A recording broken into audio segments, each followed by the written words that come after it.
Thank you.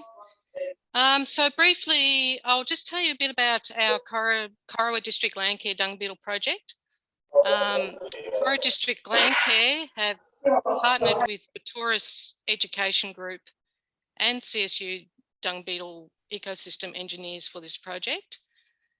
Just letting someone in. Oh, thank you. The aim is to enhance community understanding of the value of dung beetles for sustainable and productive agriculture in the Corowa region.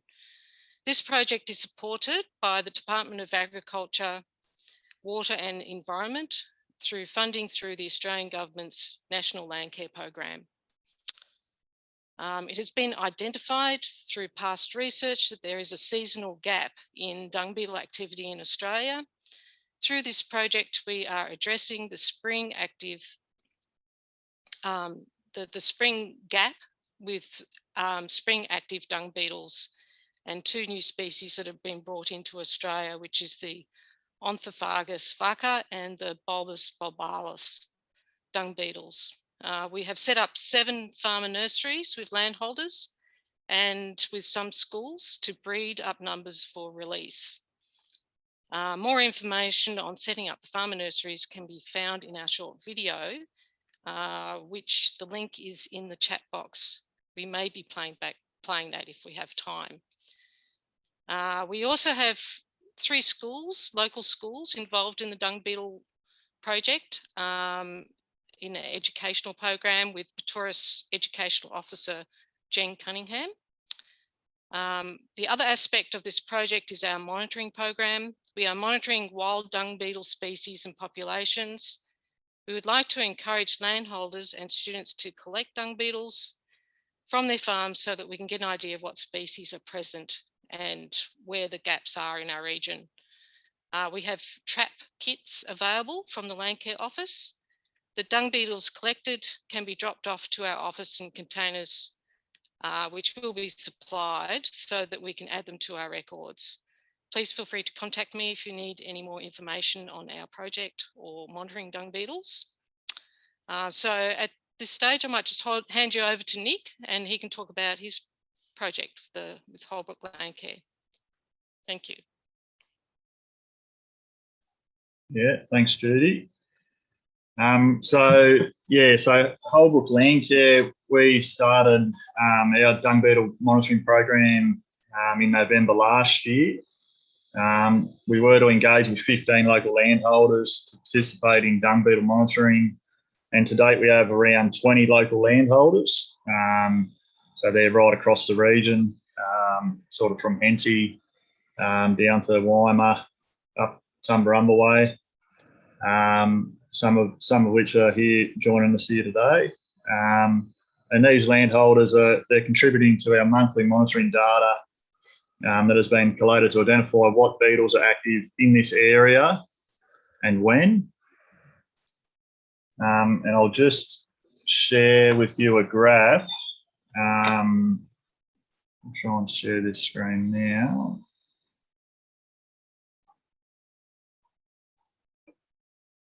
Can you see that all right, Judy? Yep. So this is just a graph of some of the monitoring data we've received from the 20 landholders. And it's easy to see that we have significant beetle activity from a number of species over the summer months. However, this drops off in late summer and autumn. Over winter, we only have 1 dung beetle species that is active, that is the Bubus bison. This correlates with data that's been collected from CSU's Dung Beetle Ecosystems Engineer project. And as Judy mentioned, we encourage anyone, any landholders who want to get involved in the monitoring to get in touch with Judy or myself, and we can provide you with a trap to get started. I'll put a video up shortly in the chat box on that sort of explains how to set up a trap and collect beetles. And also part of this project, in spring last year, Holbrook Landcare partnered with CSU, Dung Beetle Ecosystem Engineers project, to help distribute the new dung beetle species in the region. with the aim of filling the identified spring gap of active beetles in our area. So we set up 2 dung beetle nursery sites, one north of Holbrook and one near Tumbarumba. Approximately 50 Ornithophagus vacca were placed in each of the 2 nursery sites. And the nursery sites, they enclose the beetle while they breed up, and it is estimated that they'll breed to around 1,000, 1,500 individuals over the next 12 to 18 months. Having the beetles breed up to these numbers will give them the best chance of survival once released. Landholders hosting these nursery sites can choose to do a beetle release in approximately 18 months of establishment, or use the excess beetles to set up additional nursery sites on farm or share with their neighbours so they can set up their own nursery sites. This process could then be repeated. And yeah, this could potentially add to the survival rate of these beetles once released. So yeah, that's all from us. Stop sharing.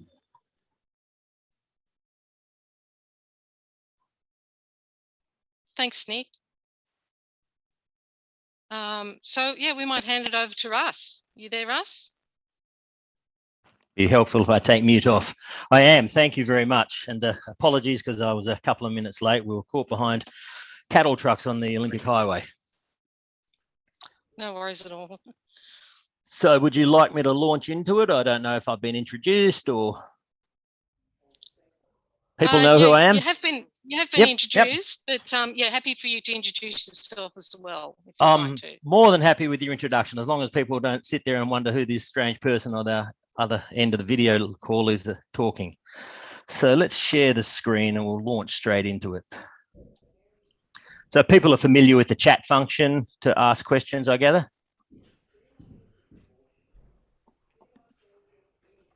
So if you've got questions as you go along on your Zoom, if you're not familiar with it, there's a little chat function down the bottom that you can type questions into, and then I gather Judy will coordinate the asking of those questions. I've already been handed some questions, but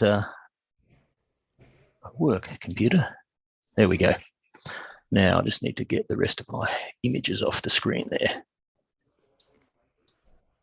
Oops, go back that way. I'm just trying to get the pictures of people gone. There we go. All right, so Corowa District Land Care, which is in one NRM region, so a natural resource management area, and then we've got Holbrook, which is in a different one, but they border each other. So for those of you who aren't aware, Corowa is in the Murray NRM and Holbrook is in the Riverina NRM. And I'm sitting in the offices at Charles Sturt University in Wagga Wagga in the Riverina region at the moment, giving you this this workshop, this seminar. So it's monitoring and dung beetle identification, but I'll go through and give you some indication of what we do, why we do it, and how you can become involved. And I know we've got a diverse range of people in the audience, but anyone and everyone can start monitoring dung beetles from the moment they walk out the door. So there's a couple of sites up there. One of them is the website, Dung Beetles. It's just important you put the plural in there, .com.au, and you'll find a lot of useful information on those pages. And then there's the Facebook page, which you can find. The easiest way to find it is just type in Beetles with Benefits, and you'll find it. If you don't mind typing, you can type in Dung Beetle Ecosystem Engineers, but it's just a lot more wordy to type. So either of those will get you to our Facebook page, and there's a lot of useful information on there. I know we've got some school groups listening in, and they in particular might find a lot of the did you know sections that occur on Facebook interesting. I hope you find it interesting. So Beetles with Benefits and dungbeetles.com.au. You'll notice down the bottom of each of the slides, or most of the slides, is the MLA logo, Meat and Livestock Australia, and the Federal Department of Agriculture, Water and the Environment, and they should be acknowledged and thanked straight up because they're major funders of the project, which is multi-year project across multiple institutions. They're the institutions that you can see up on this slide. So Charles Sturt University manages the project across Australia, but we work very closely with CSIRO, the University of New England and the University of Western Australia across in Perth. And then there's various other groups. You can read them there. Warren Catchments Council, which is in Western Australia. Dung Beetle Solutions is run by a gentleman called Bernard Dobe in South Australia. Minginoo Irwin, Western Australia. The Dung Beetles for farming, for land care farming is Western Australia. Here's a one for you. This is international. We also work with a land care research group in New Zealand. And maybe you can think about how to say those two words, and I'll come back to it. I'll tell you how to say it, but it's always fun to let people think about how to say those two words above, which, by the way, say land care research in Maori. And then there's the Department of Primary Industries and Regional Development in Western Australia, who developed the app, which I'll talk briefly to you about. So let's go back to those two words. WH in Maori is pronounced with an F. So it's Manaaki Whenua research. So just when you see WH in New Zealand or in Maori, it's fit. So Manaaki Whenua is land care research in Maori. So what have we got here? We've got a picture of what the cow pastures, which is an area just west of Sydney, looked like circa 1840s. And I love putting this image up because it shows what the country was like, what's that, a long time ago, 180 years ago. Back when the first fleet, so when Westerners, I suppose, came to Australia in 1788, they brought with them, as it says up there, 2 bulls, 7 cows and 44 sheep. Now, clearly there were a lot of extra importations of sheep and cattle over those years. But before I press the button and show you what that has risen to in 2021, have a think about how many sheep you believe there are in Australia and how many cattle you think there are in Australia. And the cattle, I'm going to only count beef cattle. I'm not going to consider the dairy herd. So when you see this number come up, this is from Meat and Livestock Australia, who gives an indication of the numbers of beef cattle in Australia and indeed the number of sheep. So think about that number, whether it's thousands, hundreds of thousands or millions. And I'm going to press the number and see how close you were. 2021 numbers, 26 million cattle and 68 million sheep. That's quite a few, isn't it? And it's certainly not the peak of what we've had across the years, but indicating how many exotic animals, and that's what I want you to think of these animals as, exotic animals which have been imported and bred up in a country that they were foreign to. And that will become important as I continue talking. So 26 million cattle and 68 million sheep. And this is a question we frequently get asked. How much dung? Well, how much dung do the sheep produce? How much dung do the cattle produce? So again, I'm going to ask you to have a think about it. I can't see what you're doing, so I won't get upset. I used to get upset when people used their phones in seminars, but I can't see you doing it. So if you want to think about how much one cow, how much dung one cow would produce a day, and then multiply that by 365, and then you have to multiply that by 26 million, because that's how many cows there are in Australia, and that's how much dung cattle are produced in Australia each year. I'll show you the number in a minute, or the approximate number. And then you can do the same for sheep. Think about how much dung a sheep produces in a day, multiply that by 365 per year, and then multiply that by 68 million to get how much they produce, the herd, the flock produce. This is what paddocks used to look like. This is cattle dung smothering a paddock, and this is late 1960s. And this was what happened when you brought exotic animals into a country and built up their numbers to the millions and millions and had no way of removing the dung. It just lay in the paddocks and it smothered the paddocks. It stopped pasture growing.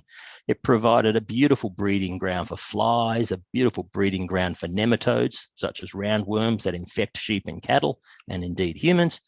And it's because the dung is left lying on the surface, because the dung beetles that existed in Australia hadn't evolved to deal with exotic animal dung. It was foreign to them. It wasn't a food source that they could deal with. So let's go back to the question, how much do cattle produce? There's a number. It's got lots of zeros after it. And again, I'll let you dwell on that number for just a second.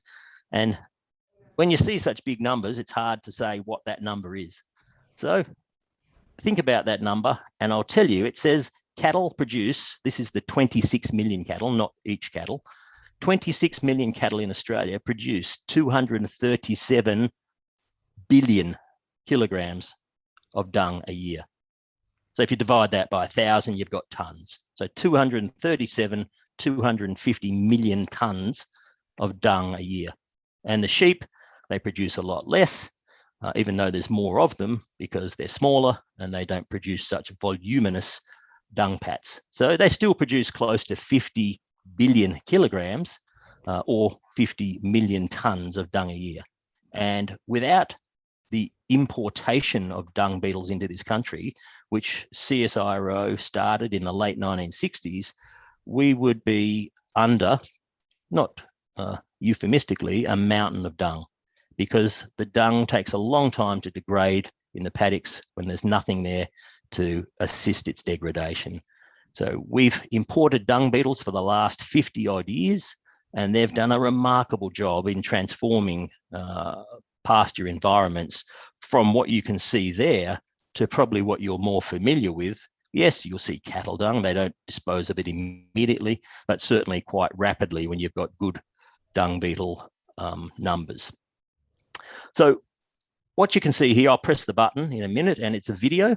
And what you're going to see here is a video of a dung pat from a cow, which is 2 days old. So it's already been extensively processed by dung beetles. And you can probably see around the edge of that dung pat, there are red marks, and that's soil that's being brought up from under the ground. And even just looking at it as we can see it here, you can see there's a lot of holes in the surface. And that's because the beetle that is processing this dung, this was taken in, I believe, May of this year, we did this. And they're Buber's bison, and I think it was Nick speaking before. I didn't see him, but I think I recognise the voice. And he was telling you that Buber's bison is the winter active dung beetle that you're going to see a lot around the Riverina and the Murray regions. So let's just play this video, and hopefully it's playing okay on mine. It's a little bit staggered on that one. So we'll just watch the shovel go in. It's a little bit staggered, but we'll get there. You can see it was a virgin dung pat, and look at what's going on underneath it. See all those tunnels? And you can see the big black Buber's bison beetles that have taken dung down into the soil. And remember, that's 2 days. In 2 days, and we know it's 2 days because the farmer here employs strip grazing practices. So we know the cattle were introduced onto this pasture 2 days ago. We don't know how old this dung pat is. We know it's no older than 2 days. It could theoretically have been hours, unlikely, but up to 1 to 2 days old. So you can see how rapidly the large number of beetles that have colonized this dung pat have been able to take dung down into the ground and bury it. And if you imagine this sort of abundance of dung beetles across your pasture or grazing environments, then they're very rapidly going to be burying the dung, putting it beneath the surface with all of the ecosystem services that come along with that. And I'll show you some of these ecosystem services as we progress. I don't want to see that again. There we go. I apologize for the text. I don't like slides with lots of text up here, so I'm just going to read out the black points to you, just because this will be these are the project aims of the DBEE, the Dung Beetle Ecosystem Engineers Project. One of them is to identify gaps in dung beetle service on farms across southern Australia, and I'll explain each of these to you. The second black point there says that we want to spread the existing species of dung beetles to the extent of their potential ranges. I'll explain to you what that means. We need to identify new species, and CSIRO have done an excellent job of this, from both Europe and Africa, and introduce them into Australia. Traditionally, the vast majority of the beetles that we've brought into Australia have come from Europe and Africa. There are a couple of species that we've brought in from Asia, but generally speaking, they're European and African species that we've introduced to deal with the exotic animals dung that we've introduced. And the fourth point up there, the fourth major point I want to make, is that we need to measure the total economic impact of dung beetles so that we can put a dollar value on how much benefit they're providing in a grazing environment. So this is where are we now? In fact, the slide should say, where were we back in 2007? I think I can use my pointer, because if you look down in the bottom right-hand corner down here, this map that I'm showing you, as colourful and as pretty as it is, uses data from 2007, which is 14 years old. And I'd hazard a guess that there's some audience members which are probably only 14 years old, so it's as old as they are. Think how much the world has changed in your 14 years, and that's also true for the environments that exist within Australia, and indeed the climates in Australia. We live in a world which is constantly changing in climate, and dung beetles, which may have enjoyed a climatic region, have not had to move and are now being subject to a totally different region. So you can read that map. The blue says there's one species. As we warm up in the colours through to the oranges and the reds, the number of species that are found in those regions become higher and higher. So you can see down the east coast of Australia, especially in the Queensland region, northern New South Wales, we've got very good dung beetle diversity. In fact, there's one area up there just a little bit west of Brisbane where they found 13 different species of dung beetles.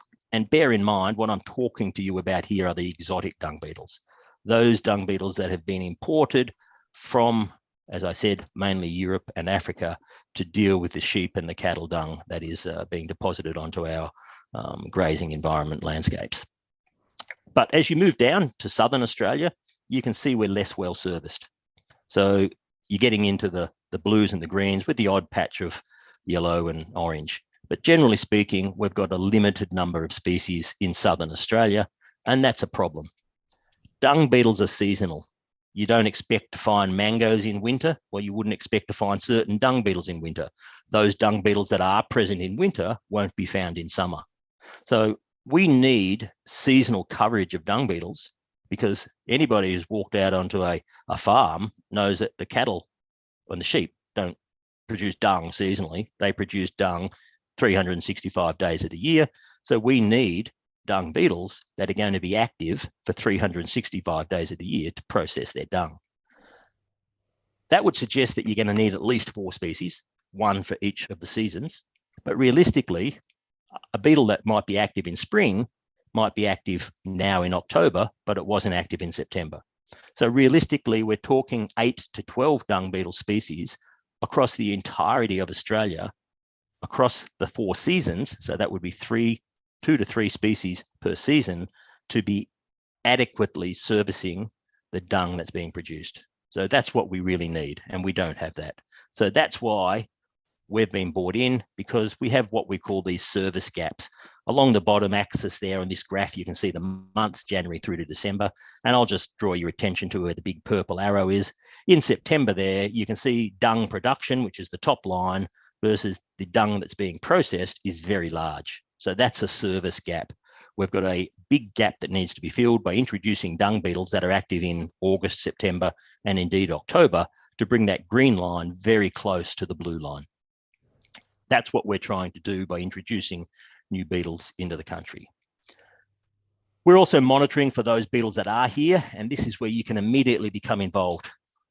We would love you to download the phone app, which is called My Dung Beetle Reporter, and you can do the types of trapping that we are showing here.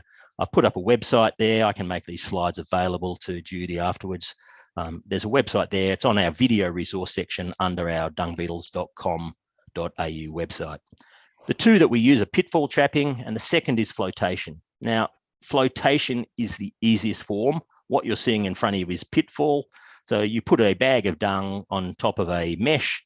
Dung beetles are attracted to the dung. That's what their food source is. They fly into that smell and they land and they fall into the water that is down beneath, and you can come back in, we do it in 24 hours, and that's where we've been this morning, and collect the dung beetles that you have. The flotation method, which is here, and I'll just play this video. What we've got here is my colleague, Graham Heath. He works with me on most of the monitoring exercises, and we've been out, this is down Bega on the south coast of New South Wales, and what you can see in this bag is a dung pat that we've got on a shovel. and we've placed it into the plastic bag, and then we've put some water in there. You can use a bucket. We're going to pour it into a bucket in a minute, and you can just see the dung beetles that were present in that dung pat. I'll just kill the sound. It's not important. So I find this quite impressive. You can see that all of those dung beetles were present in a single dung pat. This is the flotation method. So all you need is a shovel, access to some dung, be it sheep or cattle, and a bucket of water. You can simply take your shovel, pick up the dung with some dirt from underneath, not a lot of dirt. You're really interested in the ones that are in the dung pat, and pop it into your bucket of water. If you just sit it there, the dung beetles will float to the surface. You can stir it around. It just gets a bit messy if you do that, but I'm sure you'll become experts at doing this. You then collect the beetles. You can take photos of them using my Dung Beetle Reporter app and send them to us, or you can collect them as Graham's about to do here. Use your gloves. It gets a bit smelly if you don't. And pop them into a sample container. And I haven't asked Judy this, but I'm sure you can give them to Judy and we can arrange for them to be identified by us. So there's lots of ways that we can get you involved in collecting dung beetles and mapping the occurrence of them across your region, wherever your region happens to be.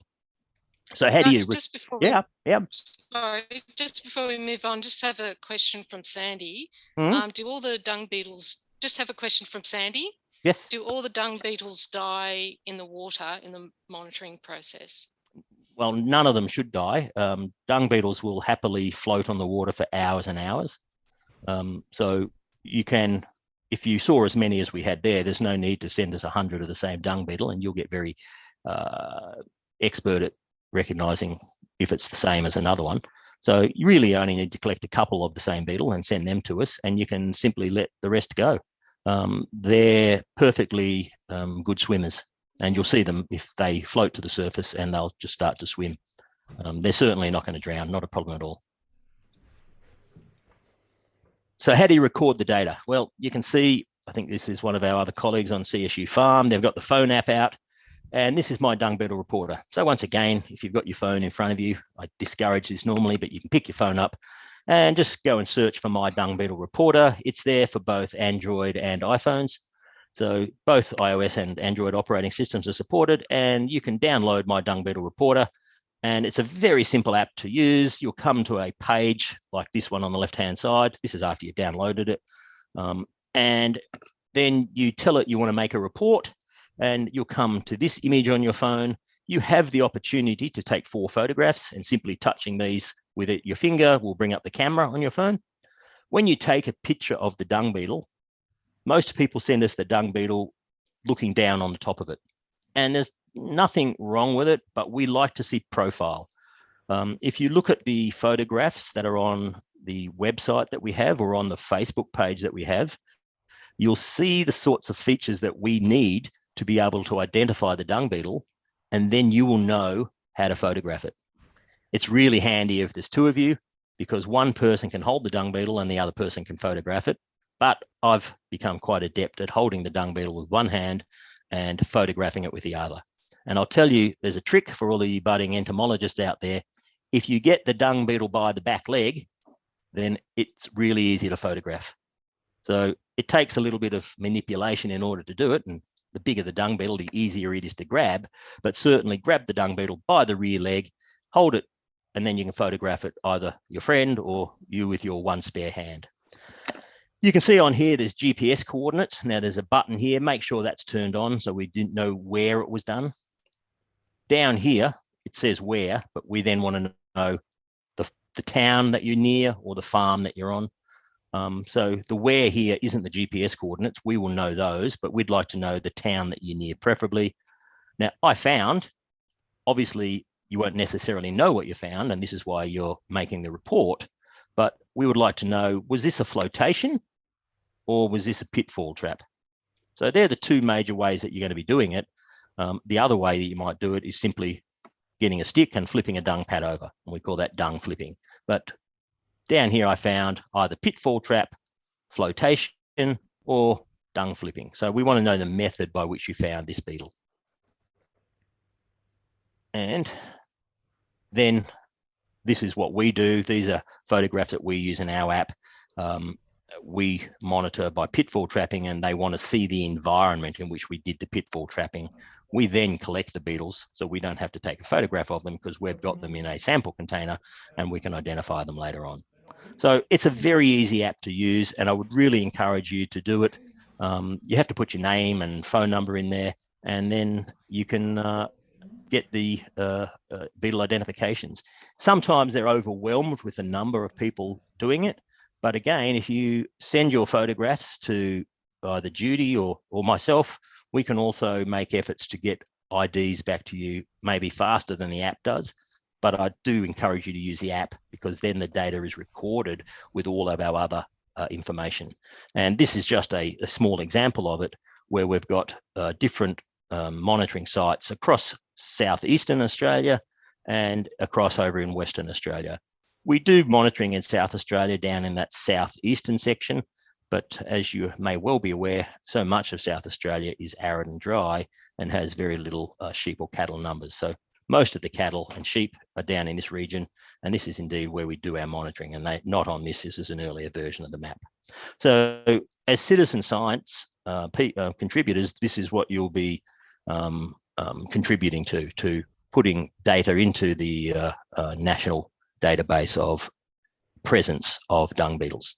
Very important, so we know where the dung beetles are, so then we know where they're not, and we can follow on to this second point, which was to spread existing species to the extent of their range. So what do we mean by that? Well, we get these colourful maps. These maps are made by scientists at CSIRO, and they've taken all of the variables that they're aware of into account and said, this is where we expect, in this case, Geotrupes spinniger, the dung beetle pictured on the left, these are the regions we expect it to be successful. In this case, the hotter the colour, so the oranges and reds are very high to excellent, going down to the grey, which is not suitable. But again, look where you are on this map, and I gather we're sort of in this region around here. So there's a medium to high probability that if you were to relocate Geotrupes spinniger to your region, that it would do very well.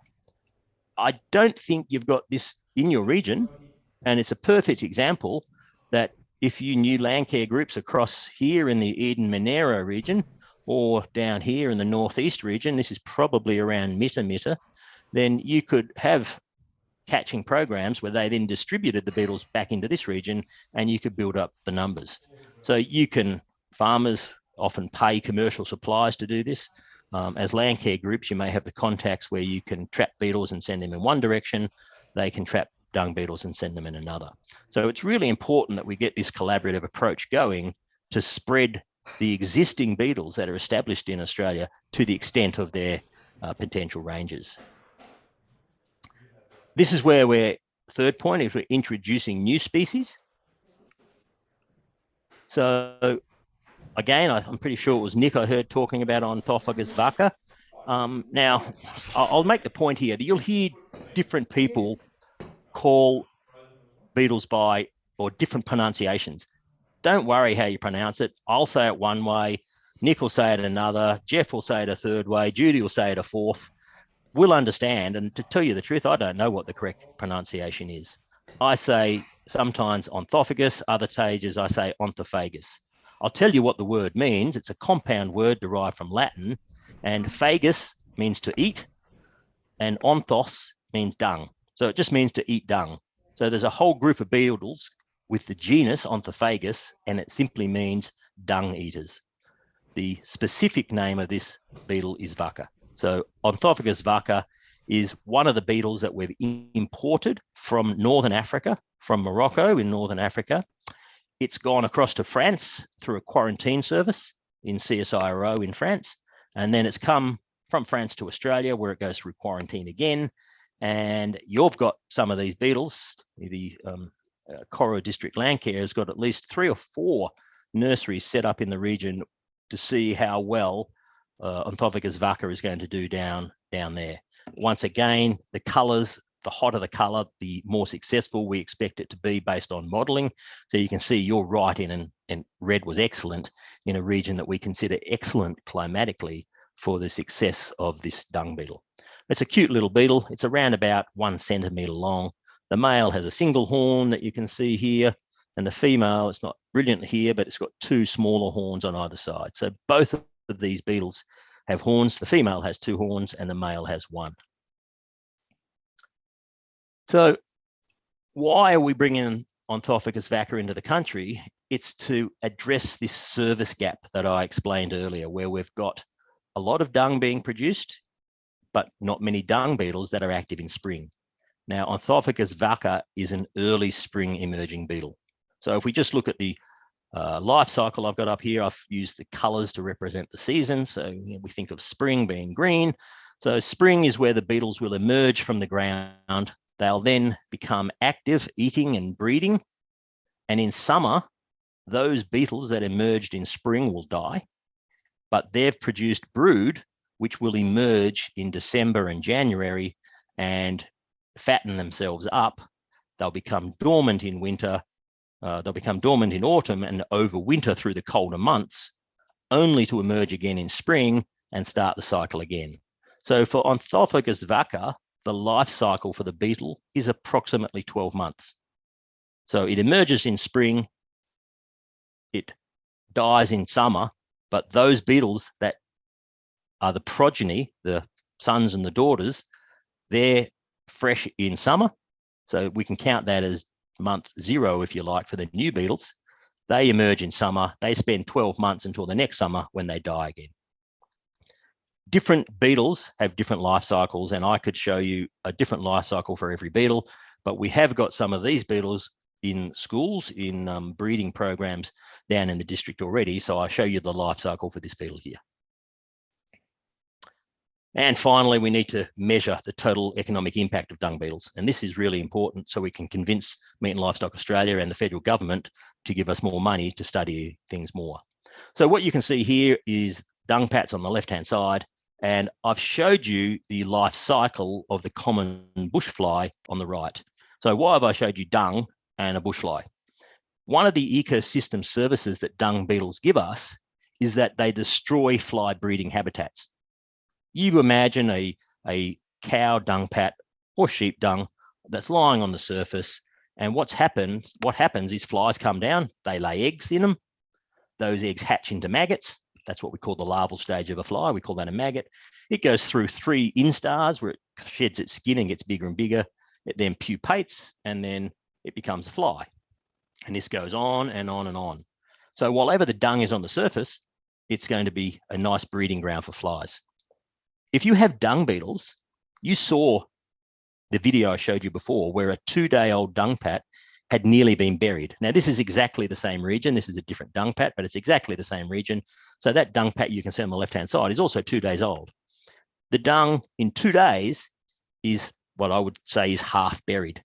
You come back in another 3 or 4, you'll just see remnants of dirt on the surface. So what you've done, if we go to the life cycle, the fly lays eggs, those eggs hatch in a day. The first to second to third larval stage takes 4 to 7 days. If in 2 or 3 days, most of this dung is buried, then the larval stages, the maggots, are destroyed. They're now 30 centimetres, maybe 20 centimetres beneath the surface, and also ripped up by the legs of the dung beetle. So they're destroyed, and the fly breeding habitat is no longer. So that's one of the ecosystem services that dung beetles provide. We can also interrupt worm breeding life cycles in a similar manner. Whether you've got sheep, goats, cattle, or horses, they're all prone to worm infestations. So the eggs of the worms come out into the dung, and in a similar way, if you've got very active dung beetles, the dung beetles are burying that dung within a couple of days. And so the third larval stage, which is here, it's here, the third larval stage of the worms, that's the infective stage. But if you've got dung beetles actively burying the dung, the third larval stage never gets to exist. So we can rapidly destroy breeding environments for nematodes. And because some farmers have actively encouraged dung beetles on their properties, they no longer employ drenching.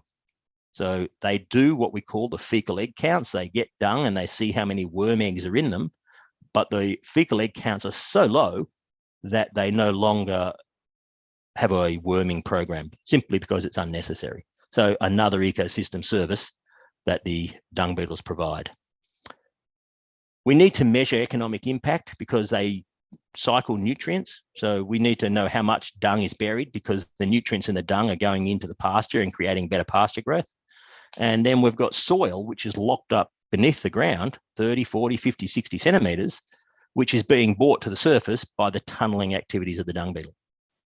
You can see on the right-hand side, what we've done here is we've taken a shovel and we've scooped off the dung pat. And you can see the sponge-like consistency of the soil that exists beneath the dung pat. So now imagine what happens when it rains. Instead of the rain washing off the surface because it can't soak in because the sheep and the cattle have compacted the ground, you've now got a very porous surface where the water soaks in. So you can stop erosion, but you've got much better soil moisture profiles because the water has soaked in through the tunnels that have been made by the dung beetles. You've got better aeration. When seeds get into these, they germinate and they've got passages for the roots to go. They're deeper, nearer the moisture, so you get better pasture growth. And we've done some research recently which shows how much better the pasture growth is in environments where you've got good dung beetle activity. So these are all ecosystem services that we know dung beetles provide, and we're actively measuring the economic benefit that they provide so we can put a dollar value on it, because it's much easier, as I say, to convince funding agencies to give you money to encourage people to work with dung beetles on their properties if you can show the dollar value that they benefit. So how are we going on time? Judy, you just speak up. I think I'm going to go to 1:30 here and then we'll take questions, but if you want me to go longer or shorter, you just let me know. So yeah, no, that's fine. Great. Thanks, Russ. So if you go, not now, but if you go to our website, you'll be able to see dung beetles that are near you. And you'll see there's an Australia-wide map, and it's broken up into all of these different portions, and these portions are what we call the natural resource management areas. So it's the way the government maps Australia, it's the way that MLA maps cattle numbers and sheep numbers, and so we thought it was the perfect way that we should tell you where dung beetles are. So most of you are sitting down here in the Murray NRM. It's along the Murray River a little bit north before it hits the Riverina NRM, and I'm talking to you from somewhere in here. Now, if I was to click on this, it brings you up here. You can see now the NRM here is highlighted. It's the one I've clicked on, and it will tell you all of the dung beetles that we know. I'll clarify myself there. It will tell you the exotic dung beetles, the introduced dung beetles that we know have been found in your area. Some of them are far more abundant than others, but you can see, I think I counted them before. I think there's 11 different species in addition to the probably half dozen native species that you will find in your area. So you've got quite a good number of dung beetles, but if you look when they're active, just go through this: autumn, spring, summer, autumn, spring, it gets a bit monotonous. You've got lots of beetles which are active in autumn and spring. It's only this one at the very top which is active in winter.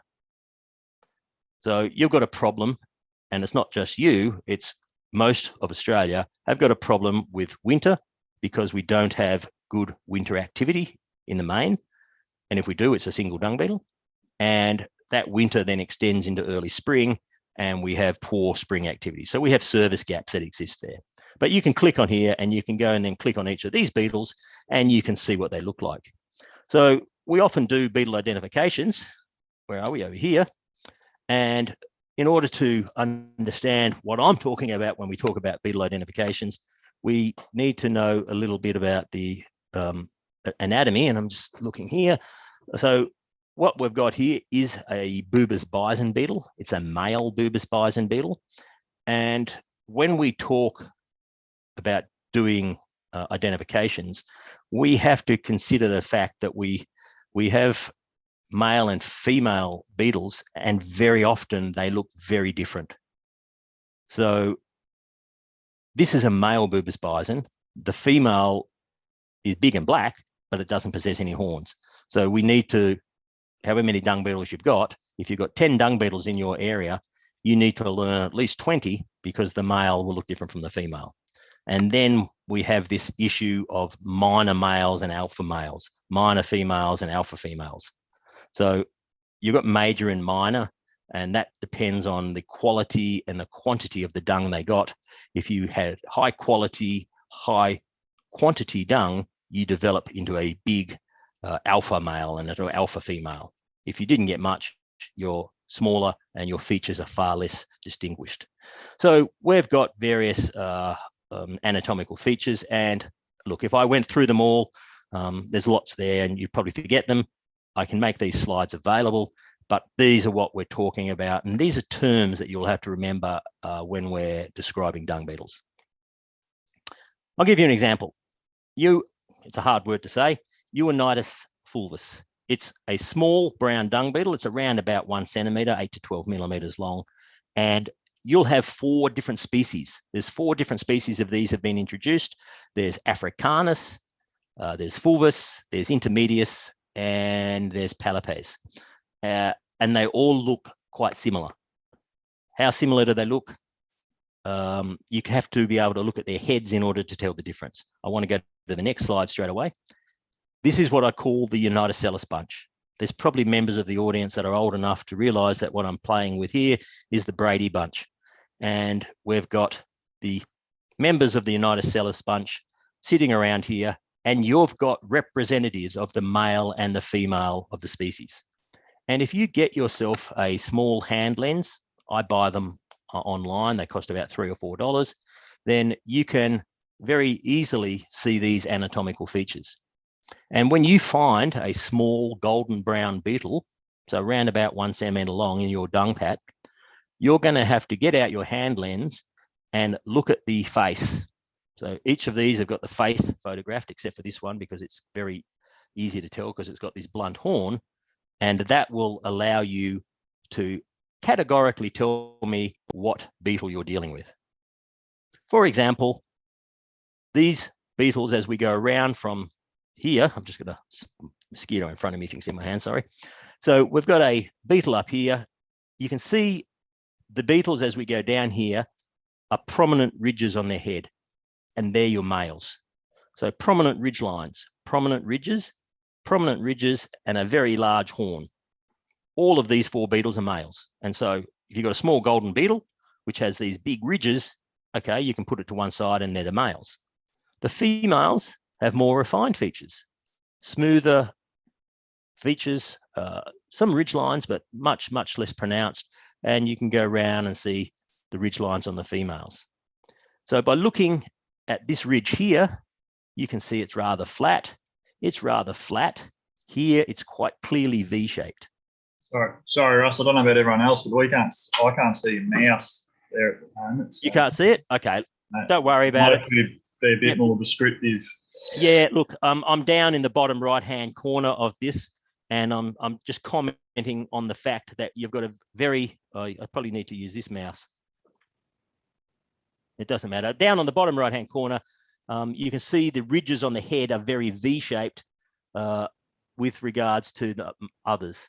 So again, I can't really give you the overwhelming confidence to go out into the field from a single seminar and be able to identify your beetles. But if I made this slide available to you, then you would know, and I could give you the names, I could give you the key. You would be able to then look at the ridge lines or the lack of ridge lines on the face. And there's another complementary image of this that shows you the picture from the top. And I would guarantee that with these 2 sets of graphics, you could get the small golden brown beetles in your dung pat and very rapidly be able to tell me whether you've got Uniticellus africanus, Uniticellus fulvus, Uniticellus intermedius, or Uniticellus palipes. And all 4 of these occur in your region. We'd like to know from east to west, because the Murray NRM is quite large east to west, where the extent of the distribution is, because we would like to encourage them further. We know they'll all live there, but if we went from the left-hand side of the Murray NRM to the right, we'd have a couple of 100 kilometres. If the dung beetles had to traverse that distance and spread organically, it could take them 5 to 10 years. If you were willing to go and trap them in season and drive them to the other end, you could do it in 5 or 10 hours. So this is what we're encouraging people to be able to identify dung beetles. Once you've identified them, you'll know what dung beetles you want, and then you'll be able to get better abundance and diversity within your region. I'm just going to go through some pretty pictures now. And what we've got here, these are all in your NRM.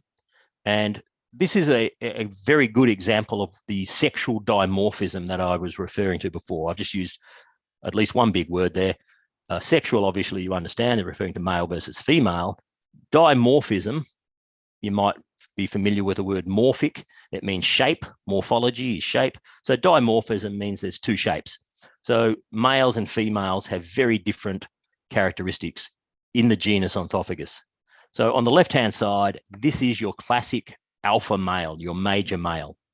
When you find this beetle, and we've just come back from down the Albury region today on farms, and we've collected several thousand of these beetles. They're prolific at the moment, and they should be right through till January, with a peak in December.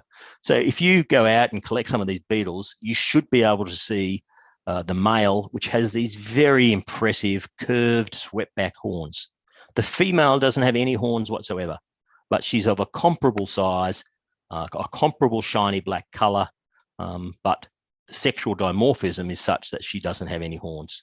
So again, small black beetles, again, about 1 centimeter long.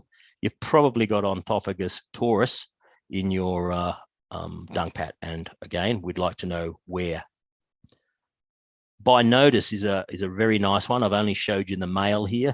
It's a little bit bigger than taurus, but very different in the sense that it's got a very big hump on its back. And it's frequently called the humpback dung beetle for this reason. So you'll find Onthophagus by notice probably more towards the December, January period.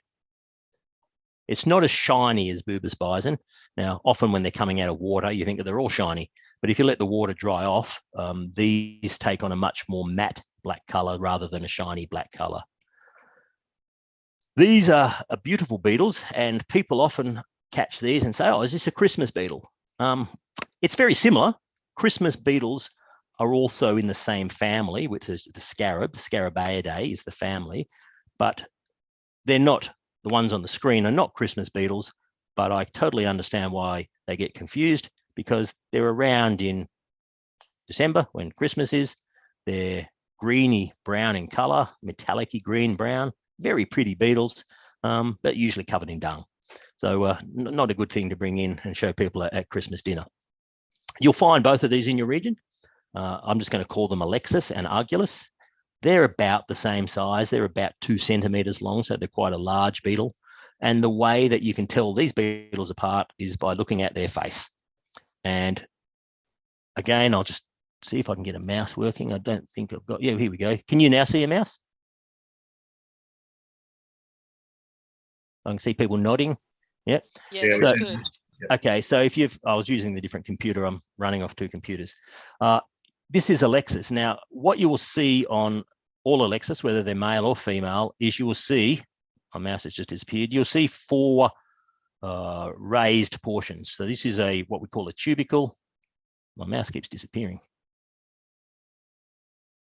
This is a tubercle. Then we've got 2 ridge lines here, which are broken. It's not a continuous ridge line. And then we've got one down here. So you can draw a line and make a quadrilateral by drawing it down. It's the bottom ridge line, which is the important one here, because whether you're dealing with Alexis or Argulis, they've got the tubercle at the high point, then they've got the broken ridge line at the middle point. But what I want you to focus on is that 4th ridge line. In Alexis, that ridge line is very close to the others. In Argulis, it's a lot further away. And this is absolutely characteristic. And even though the beetles look very similar at first glance, if you get out your little hand lens, you'll very quickly become skilled at rapidly saying, okay, that ridge line that's nearest the chin, if you want to think about, the bottom of the face there being the chin, if it's closer to the chin than it is to the top of the head, then it's Argulis. If it's higher up, it's Alexis, and it will always be right. And you'll very rapidly be able to tell me whether it's a boy or a girl regardless of whether you're dealing with a male or a female. I'm noticing that both the pictures I've showed you here are males, but the females are exactly the same. In the fourth ridgeline, the lower ridgeline is much closer to the front of the head. So again, don't worry if you're not taking all of this in. We can give you these fact sheets, and this is where I encourage people to go to our Facebook page, because all of these sheets are on our Facebook page, and that's where I put them initially, and eventually they make their way to our website. So you can then download them from the website as PDFs and store them on your own computer. Or print them out. They're made so that they're on A4.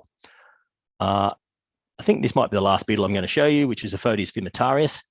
It's actually an introduced dung beetle, but it doesn't appear in much of the literature because CSIRO didn't introduce it. This is one of the dung beetles that came in probably at the start of the 20th century, around early 1900s, with cattle that were being shipped into the country. So it was an uncontrolled importation, but it's very common and it's very easy to find in dung because it's got this bright orange red wing coverings, and the rest of it is shiny black. So Aphodes fimitarius is a dung beetle that you will find in your dung, and it's prevalent, or at least it's seen throughout the year, because it lives its entire life in the dung. It doesn't bury down beneath the dung pat. It lives in the dung, it breeds in the dung, and the larvae grow up in the dung. They still grow in brood balls, but they never get buried. So it's what we call a dweller. So they live in the dung. Most of the dung beetles, in fact, all of the dung beetles that I've showed you to date, are tunnelers. So they go down under the dung. And then we've got a third type, which are rollers. And if anybody's seen a dung beetle on a David Attenborough special, he always shows the rollers because they're fun, where they make a ball of dung and then they roll it away from the dung pat. So we do have those in Australia, both native and introduced, but it's the tunnelers which provide the bulk of the ecosystem services, because they're burying the dung directly beneath the dung pat where it is, and it's more efficient to do it in that manner. That is indeed the last slide. It must be close to 1:30. It's just after. So I'll leave it there. I know there's questions, and we can probably answer those as we go, if not with slides that I've got hidden in the back from images that I can bring up. So let's leave it there, and I'm happy to take questions. Thanks, Russ. There's just a couple of questions in the chat box, and then I might hand you over to Jen, and she's got some questions from the schools. First of all, the vaca, do you know what that means in Latin?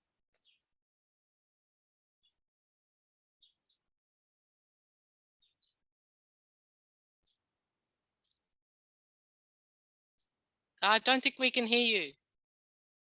Because Sorry, I've got Russ? a button on the side of my head. Yes, I do know what vaca means. It's a very good question because it's very topical. Sorry, I didn't hear that.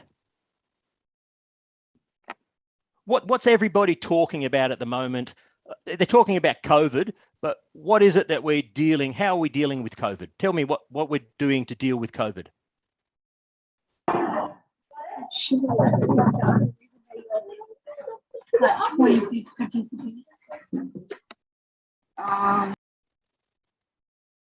You'll hear about it in the news every single day. Vaccination. Sorry? Vaccination. Right, so we're taking a vaccine. Do you see a similarity between the word vaccine and vaca? I hope you see a similarity between the word vaccine and vaca, and that's because they have the same root. The word vaccine comes about because the very first vaccine was against smallpox, and it was developed because milkmaids in France were immune to smallpox. Does anybody in the audience speak French and would like to tell us what cow is in French? No? It's vache. V-A-C-H-E, vache. And the vaccine was developed from milkmaids who were immune to smallpox, because they had already experienced cowpox, which gave them the protection against smallpox. So vaca means of cow. as does vaccine.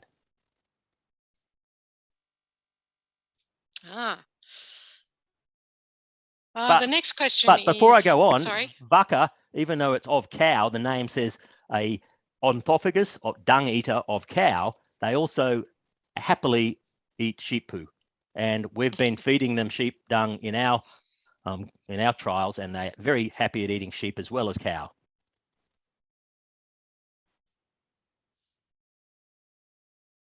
So, okay. Yep. No worries. We'll move on. Which drenches are safe for use for dung beetles? That's a good question. The best drench, well, let me go back. There's multiple types of drenches. So there's, very briefly, I'm going to tell you there's three basic groups. There's what we call white drenches, clear drenches, and another group called macrocyclic lactones. Another big word, we'll just call them MLs, macrocyclic lactones. So the clear drenches and the white drenches are, for the main part, passed out in the urine, and so they represent a minor risk to dung beetles. Macrocyclic lactones are, for the main, passed out in the feces, in other words, in the dung.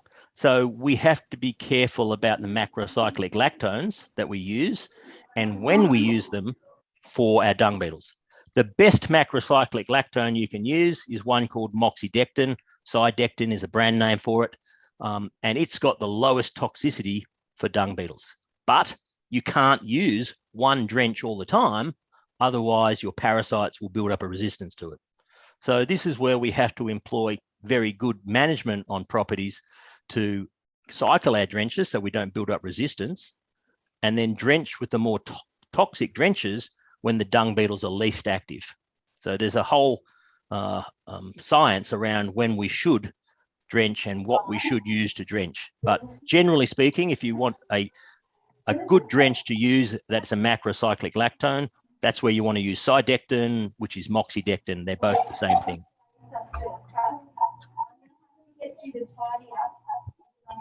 No worries. Also, Jen commented back when you were looking at the species in our area that are present wild, and was wondering why Ovacca wasn't on that list. Because those ones that were listed are ones that we've found in the field. The Vacca that you've got at the moment are only in nurseries. So hopefully as they breed up and are released, we'll update our map to include Vacca. But at the moment, those beetles represent field observations. No worries. Sandy just asked whether there's any rules or regulations or permission around moving dung beetles to different locations.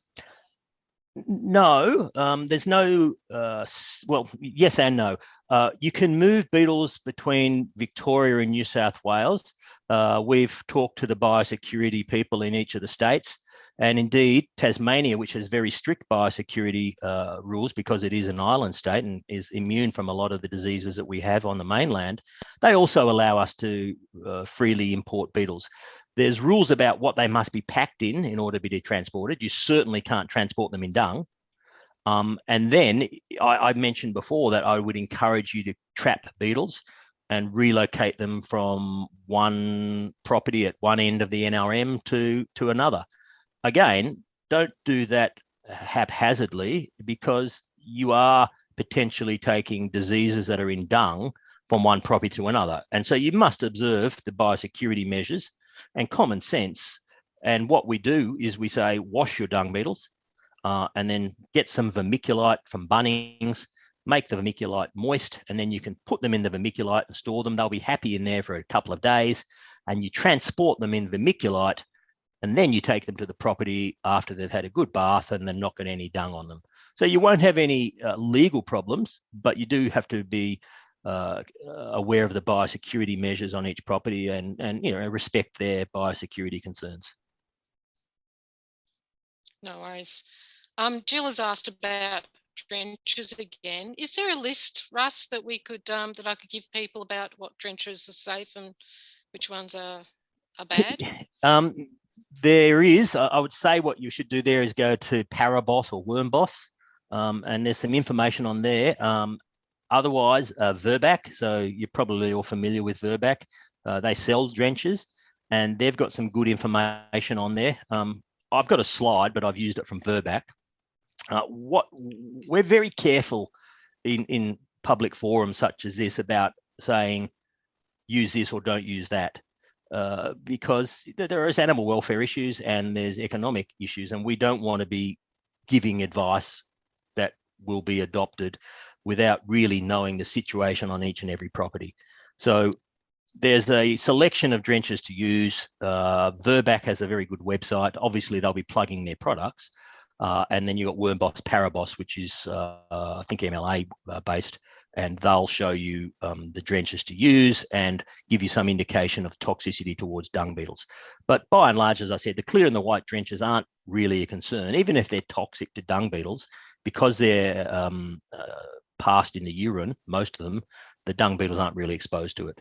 And I'll also make a comment that dung beetles, and if you go back through the Facebook page, you'll see that dung beetles, probably a lot of people think that dung beetles get into the dung, and if you can picture the cartoon dung beetle, it's going in and munching big mouthfuls of cow poo or sheep poo. That's not in fact what a dung beetle eats. A dung beetle, the picture that you can see on the screen, that's the adult form of a dung beetle, they're filter feeders. And so what they're doing is they're sucking the juices from the dung. So they're filter feeding. They may be ingesting very tiny particles of dung, but primarily what they're feeding on are the bacteria and the fungi that are in the dung. What they do is they take dung down, most of the tunnelers take dung down beneath the surface and lay an egg in there. And then the grub, the larval form of the dung beetle, is what eats the solid material. And that's where you're going to get the most problems from drenches being in your cattle dung. Because the drenches aren't very water soluble, the filter feeding adults aren't that susceptible to the drenches. The drenches are sticking to the plant material, which the grubs, the larval forms, are eating. And so we see high mortality in the larvae of drenched cattle dung. The adults, not so much, and you think, fine, the adults are surviving perfectly well, but the next season you'll have very few beetles emerge because you killed them all at the larval stage. So it's a very complex system, and best managed through good drenching practice on properties. And we recognise drenching is absolutely essential for the moment. Eventually we'll get to a stage where it's not needed because we've got great dung beetle diversity and abundance across the entire part of Southern Australia. But Wormboss, Paraboss, and I'll just recommend the Verbac website because I know they've got some very good information up there. Thanks very much for that. Just one more question before we move on to the students. From Nick, how do dung beetle species perform with sheep and cattle dung? Yeah, it's an open-ended question. Some dung beetles prefer cattle dung, some prefer sheep dung.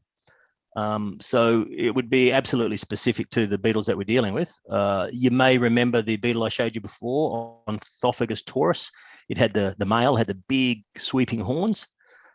Our record in monitoring in a 24-hour period in a single trap, and our trap was those blue plastic containers that you saw. Our world record, it's Australian record we'll call it, across Southern Australia from east coast to west coast, we've caught 14,500 dung beetles in a single trap in 24-hour period, and it was on sheep dung, and that was Ornithophagus taurus. So a lot of people think, yeah, but the dung beetles prefer the cow dung. Some do. I prefer chocolate ice cream. Some people prefer strawberry. It just depends on the individual. And here the individual is a species. The one pictured on our screen now, Aphodius fimitarius, it prefers cattle dung. You will find it in sheep dung, but it prefers cattle dung. Geotrupis spiniger, I've showed you that today. If I give it a choice of sheep, cattle, and horse, you'll find 20 times as many in horse dung as you will in either the sheep or the cattle dung. So yes, there are feeding preferences, but they vary between the beetles. Okay, no worries.